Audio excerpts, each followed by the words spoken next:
Dans le cours d'aujourd'hui, on va traiter de la monoparentalité des familles monoparentales, donc de voir c'est quoi la réalité des familles monoparentales au Québec aujourd'hui, et on verra la distinction qu'il peut y avoir entre les mères monoparentales et les pères monoparentaux, qui est aussi une nouvelle réalité, et on discutera, ou en tout cas on lancera le sujet de la discussion sur l'impact que peut avoir la monoparentalité sur le développement des enfants.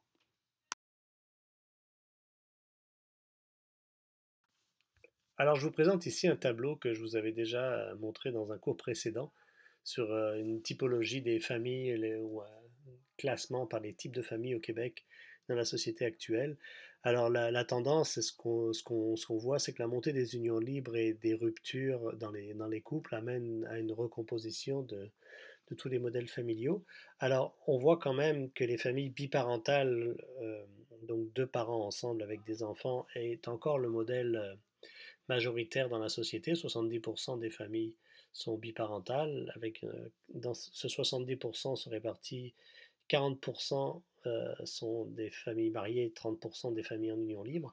Mais ce que je veux vous montrer, c'est ça, cette portion qu'on verra un petit peu plus aujourd'hui et qu'on étudiera, c'est les familles monoparentales. 30% des familles au Québec aujourd'hui sont des familles monoparentales. Donc c'est quand même une grosse réalité sociale.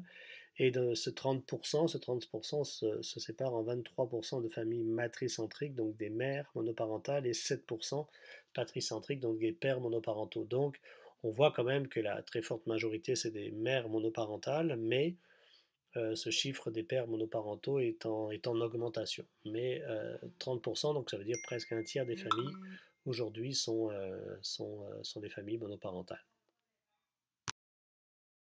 Donc la monoparentalité dans la société québécoise n'est pas une nouveauté, même dans la plupart des sociétés. Ce qui est nouveau, c'est la proportion qu'elle prend aujourd'hui. Mais on peut voir, vous voyez ce graphique ici, une évolution, donc depuis à peu près une centaine d'années, l'évolution du nombre de familles monoparentales au Québec. Donc ce qu'on voit, bon, il y avait un taux d'à peu près 14% dans les années 30 qui a chuté dans les années 60 à 8%, puis il faudra attendre finalement la fin des années 70 pour retrouver le taux des années 30, et puis bon, maintenant, après, on voit que ça se multiplie, et on est rendu pratiquement, ça a doublé, donc près de 30%. Donc c'est un phénomène ancien, mais la cause a changé, puisque finalement, en fait, les familles monoparentales au début du siècle, du XXe siècle, bon, c'était surtout des mères monoparentales et c'était dû à différents facteurs, mais notamment le facteur le plus grand était le veuvage en fait. C'était des femmes qui avaient perdu leur mari à la guerre ou par toutes sortes de causes différentes, mais surtout hein, on est autour de l'entre-deux-guerres. C'est ça qui joue beaucoup. Aujourd'hui, c'est plutôt le veuvage qui est la cause première de monoparentalité chez les femmes, mais la séparation, donc les couples se séparent. Il ne faut pas non plus oublier le facteur des filles mères, donc des jeunes femmes. 17% des femmes monoparentales sont des filles de moins de 20 ans. Donc il y a quand même, c'est un facteur aussi très, très fort sur la monoparentalité féminine, c'est le fait d'avoir un enfant en jeune âge. Donc, quelles sont les conditions socio-économiques de ces familles monoparentales? Donc, comme je vous le disais, la majorité, les trois quarts des familles monoparentales sont des familles matricentriques, donc des mères monoparentales, qui vivent donc dans des conditions financières difficiles.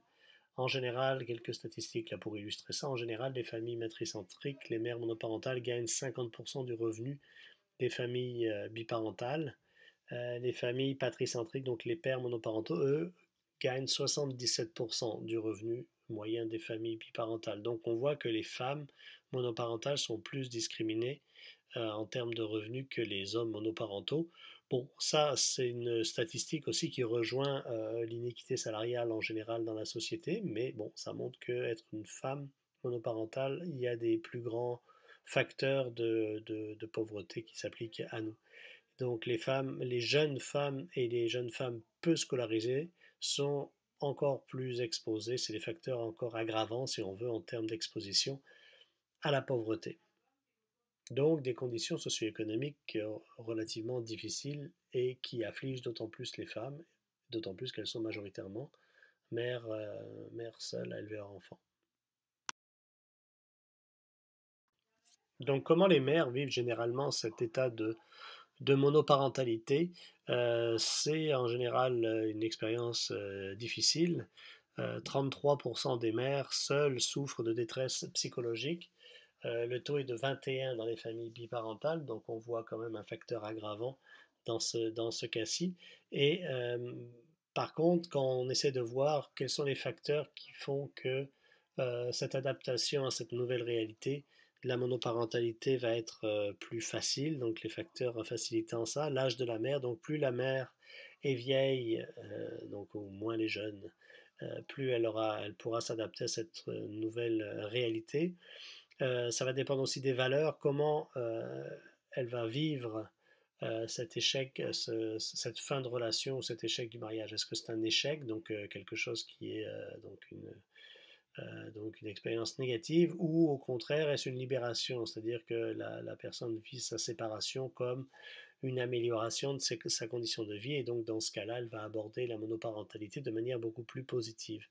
Troisième élément, est-ce que la personne bénéficie d'un entourage qui peut l'aider justement à faire face à cette nouvelle situation d'élever des enfants seuls, donc que ce soit bien sûr la famille immédiate, les parents ou les proches ou les amis. Donc un réseau social dans le fond va aider la personne à faire face à la situation et puis de savoir aussi si elle répond seule aux besoins de l'enfant ou non, s'il y a d'autres personnes qui peuvent aider ou appuyer dans cette tâche-là.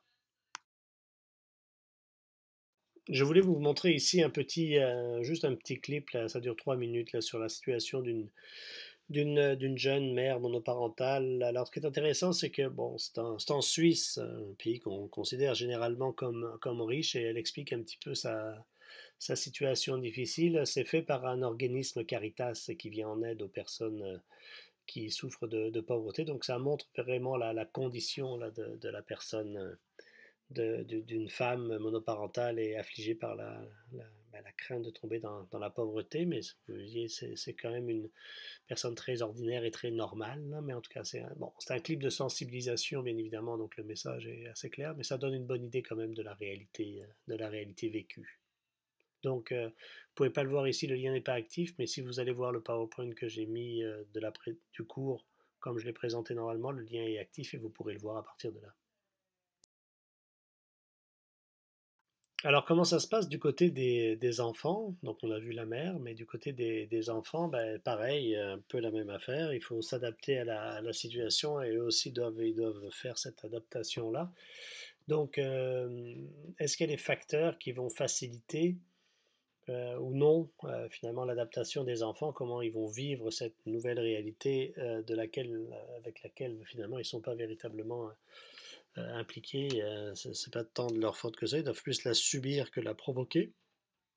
Donc c'est clair que les conditions de la rupture conjugale, comment s'est passée la séparation entre les parents, et donc plus facile, négocier, en crise, en chicane, ça va avoir un impact très très fort sur comment les enfants eux-mêmes vont s'adapter à cette situation-là et vivre le fait de passer notamment dans une garde partagée ou de voir de réagir aux difficultés d'adaptation du parent qui va demeurer seul à l'élever dans le cas où si la personne se retrouve seule.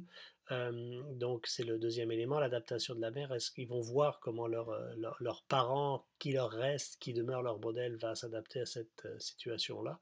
Et aussi s'il y a une relation conflictuelle avec l'un des parents. Euh, Tout ça, tous ces éléments-là vont se mettre en place en fonction au moment de la crise et de la séparation. Et donc, c'est de voir comment l'enfant va s'adapter à cet environnement-là. Donc, la gestion de la crise, de la séparation est fondamentale pour une bonne adaptation de l'enfant à ce système-là. Alors, qu'en est-il des pères? Alors, c'est sûr que quand on parle des pères en général, dans cette relation-là, ces situations de monoparentalité, le père, la réalité majeure n'était pas tant les pères monoparentaux, mais le rôle du père dans une situation de séparation. Donc, et ce qu'on voyait surtout, c'est de voir comment il pouvait appuyer, s'il était encore là ou non, ou quelle forme de garde partagée pouvait être exercée. Donc essentiellement, son rôle, c'était de voir de temps en temps, une fin de semaine sur deux, là, ou d'appuyer, d'aider financièrement la mère qui se retrouvait majoritairement en situation de monoparentalité. Alors c'est sûr que comment ils vivent ça, différents états d'âme sont notés dans cette relation-là. Bon, bien évidemment, la crise de la séparation, hein, c'est jamais bien bon à vivre pour ben, personne, ni la mère, ni le père, ni les enfants. Souvent, on voit un décalage hein, dans la plupart des cas actuellement, là aujourd'hui, là, majoritairement dans plus de 80% des cas, c'est la femme qui demande la séparation. Et donc, l'homme le voit plus ou moins venir, donc se retrouve à devoir vivre avec cette nouvelle réalité qu'il n'avait pas nécessairement pensé, alors que justement, la femme, c'est ce qu'on dit souvent, c'est que la femme se prépare 2 ans avant de se séparer, et puis l'homme prend 2 ans pour comprendre qu'est-ce qui s'est passé. C'est un peu un décalage qu'on peut voir là. Et donc, à partir de cette réalité-là, comment le père va gérer ça? Quelle sera sa relation comment il va avoir une certaine forme de culpabilité par rapport à la situation? Ensuite, si justement la garde partagée n'est pas bien négociée pour avoir un temps de 50-50, ce qui est une forme de normalité de plus en plus grande, mais qui n'était pas du tout la norme avant. Donc la solitude vécue par cette situation-là. L'éloignement aussi, parfois, si justement la mère déménage ailleurs, ou en tout cas vit plus loin, pas nécessairement dans la même ville que le père, donc de se sentir plus... En fait, ce qu'il voit apparaître, c'est une sorte de dissolution du lien de paternité. Donc c'est en général ce qui peut être vécu. Il peut y avoir aussi l'effet inverse, où au contraire, justement, comme réaction, le père va approfondir la relation de paternité et essayer d'être un petit peu plus présent, même s'il n'a pas réussi à l'être avant. On va dire que la relation conjugale n'a pas fonctionné puisqu'il y a eu séparation du couple, mais l'homme va s'investir dans la relation parentale, donc la relation avec l'enfant et non plus avec la mère. Donc ça peut être une forme d'implication pour rendre un peu plus positive la gestion de cette crise de la séparation. Alors, qui dit séparation, garde partagée, dit pension, pension alimentaire notamment. Et si dans la plupart des cas, c'est les mères qui se retrouvaient avec la charge des enfants, ben, c'est le père qui devait payer une pension pour permettre à la mère de subvenir aux besoins d'elle-même et surtout des enfants. Donc, il y avait ce rapport aux pensions alimentaires. Alors, est-ce que les pères payent les pensions alimentaires? Ce qu'on voit, c'est que ben, justement, dans les années, vous voyez le schéma, dans les années 70, 41% des pères payaient les pensions alimentaires qu'ils devaient payer. Donc c'était moins de la moitié, donc on avait un problème à partir de là. Le gouvernement a légiféré à partir du milieu des années 90, 1995, et une loi justement qui était liée à la séparation et au divorce, on y reviendra, mais qui justement fixait les balises pour le paiement des pensions alimentaires. Et elles peuvent même être retenues à la source par Revenu Québec. Donc, si la mère fait un recours, l'État retient directement les pensions à la source. Donc, il y a beaucoup moins de fraude, si on veut, ou en tout cas de non, des pères qui ne remplissent pas leurs responsabilités financières vis-à-vis de la mère et de l'enfant. Donc, on voit une progression. On était à 80% au tournant des années 2000. Donc, on a réglé la chose à partir d'une législation.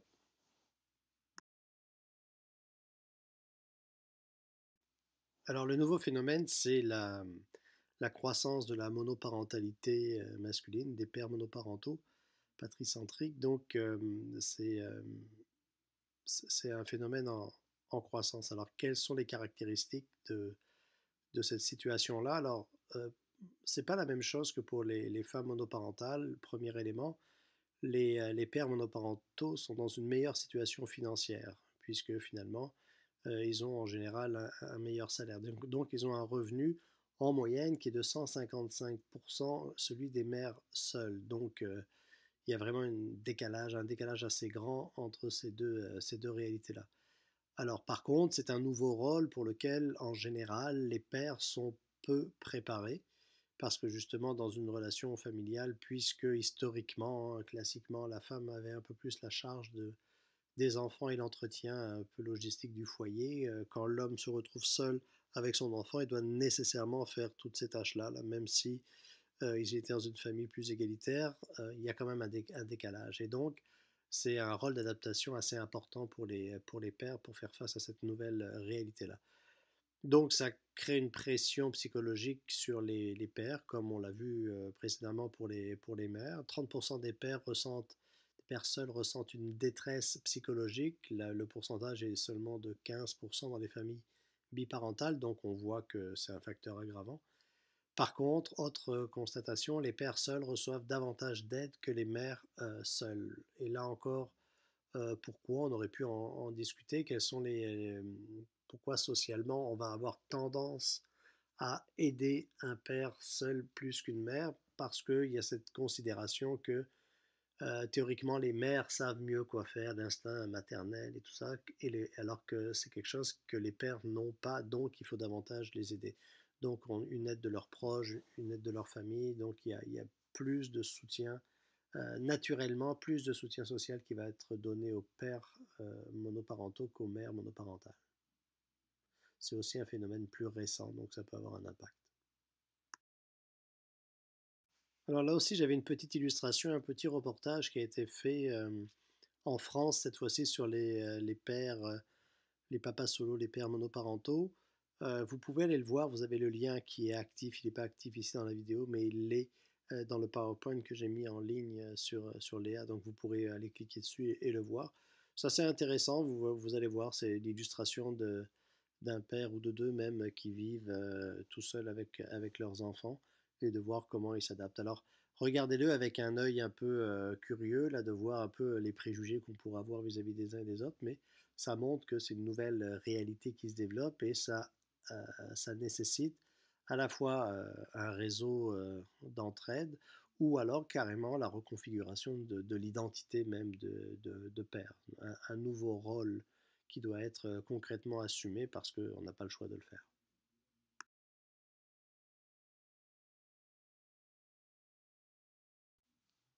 Donc on aurait pu finir cette séance par une discussion. On essaiera peut-être de la voir en cours virtuel lundi matin. Donc quelques questions qu'on peut poser. Alors c'est toujours, d'ailleurs c'est une interrogation qu'on pose souvent parce qu'il y a un jugement social qui peut être appliqué à la monoparentalité. Alors est-ce que la monoparentalité nuit effectivement aux enfants, puisqu'on va considérer que la famille classique, il y a deux parents, chacun a un rôle, s'il y en a juste un des deux, en quoi ça peut les affecter? Est-ce que c'est vraiment une nuisance ou alors même ça peut amener une nouvelle vision des choses? Deuxième question qu'on aurait pu débattre ensemble, les femmes sont-elles plus compétentes que les hommes pour éduquer seuls leurs enfants? Ça aussi, c'est un a priori qu'on a et donc, ça amène le phénomène dont je vous expliquais tout à l'heure qu'on va donner plus d'aide aux hommes parce qu'on considère qu'ils ont plus de mal à pouvoir remplir le rôle qui leur est dévolu.